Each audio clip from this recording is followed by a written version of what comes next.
কৈছে যে কংগ্ৰেছ দলে যোৱাকালি এই যিসকলক উচ্ছেদ কৰা হৈছে তেখেতসকলক উঠি যাবলৈ মনা কৰিলে, তেখেতসকলৰ মানে তেওঁলোকৰ এই মাটিৰ উঠাই নিলে প্ৰতিবাদ কৰিবলৈ উৎসাহ জনালে আৰু বিশেষকৈ মোৰ নাম লৈছে যে দিনৰ 10:30 বজাৰ পৰা মই হেনো প্ৰচাৰ তীব্ৰ কৰি দিছিলোঁ যে এই উচ্ছেদৰ প্ৰতিবাদ কৰিব লাগে।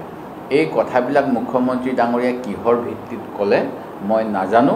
মই আপোনালোকৰ মাধ্যমেৰে অসমৰ সমূহ জনতাক ক'ব বিচাৰিছোঁ, মই এনেকুৱা কোনো কাম যিখিনি মানুহৰ ক্ষেত্ৰত সন্দেহযুক্ত নাগৰিক বুলি উল্লেখ কৰিছে বাতৰি কাকতত বিভিন্ন মাধ্যমত, সন্দেহযুক্ত নাগৰিকক সহায় কৰা কাম অসম কংগ্ৰেছ দল আৰু মই দেৱব্ৰত শইকীয়াই কেতিয়াও কৰা নাই।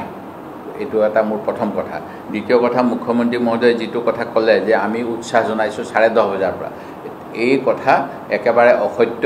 মই আজি পুৱা প্ৰদেশ কংগ্ৰেছৰ সভাপতিক সুধিছোঁ, আমাৰ সামাজিক মাধ্যম গুৱাহাটী জিলা কংগ্ৰেছৰ সভাপতি আৰু মৰিগাঁও জিলা কংগ্ৰেছৰ সভাপতি সকলোকে সুধিলোঁ, তেওঁলোকে সকলোৱে কৈছে আমি কোনেও এনেকুৱা ধৰণৰ প্ৰচাৰ কৰা নাই যি প্ৰচাৰৰ দ্বাৰা এই বেদখলকাৰীসকলক আমি কিবা উৎসাহ জনাইছোঁ। প্ৰকৃত কথাটো হ'ল যে এই গোটেই কথাবিলাক মুখ্যমন্ত্ৰী মহোদয়ে ইছ্যু ডাইভাৰ্ট বুলি যিটো কোৱা হয়, ইছ্যু ডাইভাৰ্ট কৰিবলৈ আৰু কংগ্ৰেছ দলক বিভিন্ন প্ৰকাৰে যোৱা সময়ছোৱাত তেখেতে যত দুখ নন্দ ঘোষ এই বুলি এটা প্ৰবাদ আছে।